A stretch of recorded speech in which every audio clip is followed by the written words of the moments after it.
अस्सलामुअलैकुम जी। उम्मीद है आप सब खुशबाश और आबाद होंगे और मेरे चैनल को सब्सक्राइब कर दिया होगा। अगर नहीं किया तो जल्दी से सब्सक्राइब कर लें क्योंकि सब्सक्रिप्शन हमारी बिल्कुल फ्री है। तो जी बात करते हैं दिलबर साहब की, डीडी साहब की और छमिया मैडम की। काफ़ी दिन हो गए हैं इनके बारे में बात नहीं की है, लेकिन आज मुझे लग रहा है कि इनके बारे में थोड़ी बात करनी ही पड़ेगी क्योंकि पानी अब दोबारा हद से गुज़र रहा है। अच्छी भली ये छमिया जो थी मतलब कि कमेंट्स ऑफ थे ना, तो ये सुकून में थी। जब से इसने कमेंट्स ऑन किए हैं तब से इसने दोबारा से अपने रंग दिखाना शुरू कर दिए हैं, अपनी औकात दिखाना शुरू कर दिया। पहले ये असल में ना पता है क्या होता है, बंदे ही वही मैंने एक पहले भी ये वाली बात की थी कि जो असल नेचर होती है ना इंसान की, वो सामने आकर ही रहती है। आप लोगों ने देखा होगा शुरू में जब ये आई थी, इसने व्लॉगिंग स्टार्ट की थी, तब ये बहुत मीसनी बनती थी और बहुत ही इस तरह से बातें करती थी, मैं बहुत अच्छी हूँ, नेक हूँ, शरीफ हूँ, मतलब इस तरह से रहती थी। ठीक है, फिर उसके बाद इसने दोबारा, क्योंकि वही बात है ना कि असलियत तो आएगी ना सामने, कुछ टाइम बाद ही इसने अपना रंग दिखाना शुरू कर दिया। इसने फ़ातिमा को बुरा भला कहना शुरू कर दिया, इसने डीडी से उसके ऊपर रिएक्शन दिलवाए, उसके अलावा इसने बहुत कुछ किया। ठीक है, डीडी से स्पेशली इसने बहुत ज़्यादा रिएक्शन दिलवाए। ये वीडियो बनाती थी, उसको जैसा कहती थी वो वैसा ही बोलता था अपनी वाइफ पे, जिसने उसके हर दुख सुख में उसका साथ दिया है। ठीक है, उसके बाद इसने फिर से देखा कि ये क्या, आवाम तो मेरे ख़िलाफ़ हो रही है, आवाम तो मुझे बुरा भला कह रही है। इसने फिर से स्टार्ट कर दिया रोना धोना और एक्टिंग स्टार्ट कर दी। इसने फिर से रोने धोने वाली एक्टिंग की और अच्छा बनने की कोशिश की। फ़ातिमा को भी अच्छा अच्छा बोला, सबको अच्छा अच्छा बोला। ठीक है, कुछ टाइम के बाद इसका पैटर्न फिर से वही आ गया। इसने फिर से फ़ातिमा को बुरा भला कहना शुरू कर दिया। ठीक है, और मिस फ़ातिमा करके बात करी थी। अभी भी इसने 2-3 दिन पहले रिएक्शन दिया है फ़ातिमा पे। खैर फ़ातिमा ने तो कोई रिएक्शन नहीं दिया काफ़ी दिनों से, यही लोग ही दे रहे हैं और डीडी बाज नहीं आया। मैं इतनी हैरान होती हूँ कि एक बीवी जिसने आपके साथ हर दुख सुख में वक्त गुजारा है, आपने भी गुजारा होगा यकीनन, और उसने भी गुजारा है आपके साथ, हर दुख सुख में आपके साथ रही है। इवन के वो लकड़ी के चूल्हों तक पे खाना बनाती रही है, वो कपड़े धोती रही है विदाउट वॉशिंग मशीन, और वो उसके अलावा भी आपकी बहुत सारे कामों में मदद करती रही है। तो आप उस बीवी के साथ आप कैसे इतने ज़्यादा उसके अगेंस्ट हो सकते हैं कि आप उसको बैठ कर पूरी दुनिया के सामने आप उसके ऊपर रिएक्शन दे रहे हैं और उसको बुरा भला कह रहे हैं कल की आई हुई बीवी के लिए। ठीक है, अभी तो इसको तो आपने अच्छे से देखा भी नहीं, परखा भी नहीं, आप इतना पुराना साथ कैसे भूल सकते हैं? मुझे यकीन नहीं आता कि क्या आदमी ऐसे भी होते हैं।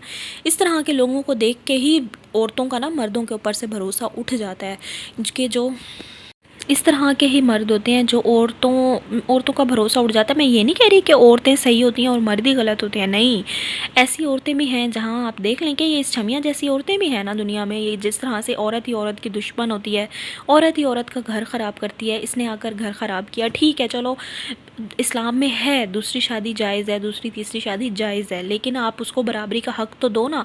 आप उसको व्लॉग तक में लेना पसंद नहीं कर रहे हो क्योंकि आपकी बीवी ने रोक दिया है। आप कैसे लोगे फ़ातिमा को व्लॉग में? आप फ़ातिमा को व्लॉग में भी नहीं ले रहे हो अपने, क्योंकि आप इतना डर रहे हो उससे, छमिया से। तो आप कैसे उसको बराबरी का हक़ देते होगे जब आप उसको अपने एक व्लॉग में ही नहीं ले रहे हो? तो आप उसको पूरे हक़ कैसे देते होगे?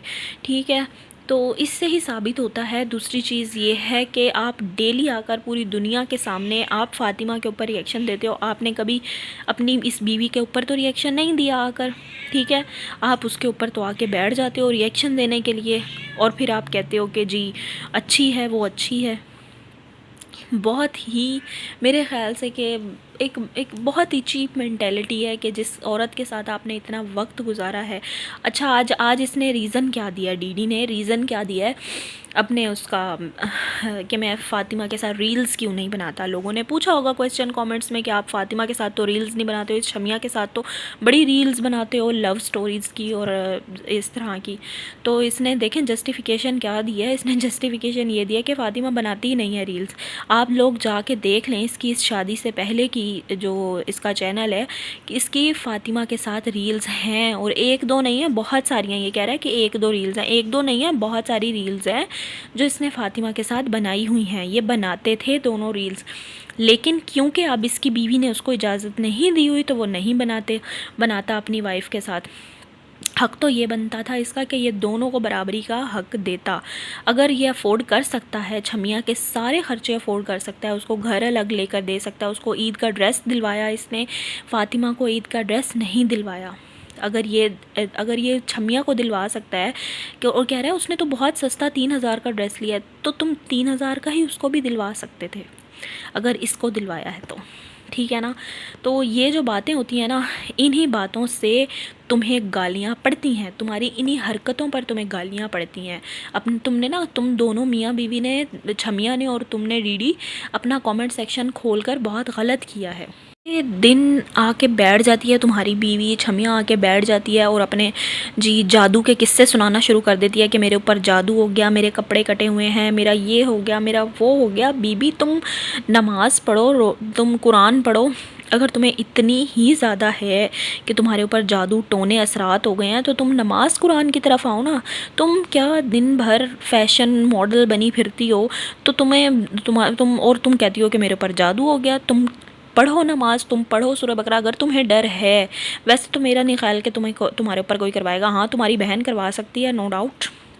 आजकल तुम्हारी बहन के साथ भी तो तुम्हारी नहीं जम रही ना, वो करवा सकती है तुम्हारे ऊपर जादू। और क्योंकि तुम लोग तो इन चीज़ों पे बहुत ज़्यादा बिलीव करते हो, ठीक है, ये हक है। जादू तो खैर बरहक होता है, हमारे नबी पर भी हो गया था। लेकिन लेकिन लेकिन लेकिन हर चीज़ का तोड़ होता है। अल्लाह पाक ने कुरान पाक में हर एक चीज़ का इलाज रखा है, ठीक है। अगर तुम्हें इतना डर है तो तुम नमाज कुरान तो नहीं पढ़ती हो, तुमने कभी ये तो नहीं दिखाया, तुम तो अपनी बस मॉडलिंग दिखाती रहती हो आकर। और हमें और सब आज नया फतवा छोड़ा गया है कि फ़ेस रिवील कर रहे हैं हम। देखो, हमें तुम्हारे फ़ेस रिवील की कोई ज़रूरत नहीं है, ना ही हम तरस रहे हैं। फ़ेस तो तुम पहले ही रिवील कर चुकी हो, तुम रील्स तो डाल ही चुकी हो टिकटॉक पे, यूट्यूब पे और इंस्टा पे, सब जगह तो तुम अपना मुखड़ा दिखा चुकी हो। तो अब हम तुम्हारा मुखड़ा नहीं देखना चाहते। और तुमने वेट लूज़ हमारे लिए नहीं किया है, तुमने अपने लिए किया है। अच्छा हाँ, एक और बात वेट लूज़ से याद आया कि ये डीडी उसको फ्रूट्स डेली के ला के दे सकता है, तो क्या ये फ़ातिमा को और अपने बच्चों को नहीं कर सकता इस तरह से, उनको प्रोवाइड नहीं कर सकता ये चीज़ें? इस अकेली बंदी के लिए आप देखें कि फ्रूट्स बिल्कुल वाफिर मिक़दार में मौजूद होते हैं घर में, एग्स, फ्रूट्स, इवन के हर एक चीज़ इसके घर में वाफिर मिक़दार में मौजूद होती है। तो क्या इसका हक़ नहीं बनता, अगर ये इसको प्रोवाइड कर रहा है वो सारी चीज़ें, तो ये फ़ातिमा को भी करे। ऑल्दो फ़ातिमा कमा रही है, अपना कर रही है, वो अपने तरीके से मैनेज कर रही है, लेकिन इसका भी हक़ बनता है। अगर ये इसको लेकर दे रहा है तो इसका हक़ बनता है कि ये फ़ातिमा को भी वो सारी चीज़ें प्रोवाइड करे। और फिर ये आकर इतना मासूम बन जाता है, कहता है कि मैं अच्छा भी करता हूँ तो मैं बुरा लगता हूँ, मैं ऐसा लगता हूँ, मैं वैसा लगता हूँ, मैं तो किसी को बुरा नहीं बोलता। तुम ही हो जो आकर रिएक्शन देने बैठ जाते थे अपनी गंदी ज़बान में, औरतों को टारगेट करते थे। इवन कि अपनी बीवी फ़ातिमा को तुमने टारगेट किया। 1000 दफ़ा बैठ के तुमने उसके ऊपर रिएक्शन दिए, 1000 दफ़ा बैठ के तुमने उसके ऊपर बातें की। अगर उसकी तरफ से इतनी सी भी बात आ जाती है तो तुम उसका बवाल बनाकर तुम बैठ जाते हो उसके ऊपर रिएक्शन देने के लिए, और तुम इतने लंबे लंबे उसके ऊपर रिएक्शन देते हो बैठकर। तो उसने तो सिर्फ अपने व्लॉग में जिक्र किया था कि मैं पंजाब जाऊँगी, तुम उसको बाय फेस भी रोक सकते थे पंजाब जाने से। तुम उसको जो है ना व्लॉग में आकर कह रहे हो कि तुम वो पंजाब जाने का कह रही है, पंजाब जाना सेफ़ नहीं है, बच्चों को गर्मी लग जाएगी एंड ऑल दैट, ठीक है ना। तो तुम व्लॉग में आकर उसको जवाब दे रहे हो। तुम अपने ऊपर वो चीज़ें लागू क्यों नहीं करते जो तुम फ़ातिमा को कहते हो? ये फ़ातिमा को कहता है ना कि तुम मुझे व्लॉग में आकर क्यों बोलती हो, तुम मुझे फ़ोन भी कर सकती हो, मैसेज भी कर सकती हो, बाय फेस भी बोल सकती हो, तो ये भी तुम भी उसको ये सारी बातें बाय फेस बोल सकते हो ना। तुम भी तो व्लॉग में आकर ही उसको जवाब देते हो ना हर एक चीज़ का। तो जो चीज़ें तुम उसके बारे में बोलते हो वो तुम अपने ऊपर भी अप्लाई करो और अपनी छमिया पर भी अप्लाई करो वो चीज़ें, ठीक है। जिस तरह उसको ले लिए घूमते हो ना तुम्हें चाहिए कि फ़ातिमा को भी डेली इसी तरह से राउंड पर लेकर जाओ। तो जी, आज का रिएक्शन बस इतना ही।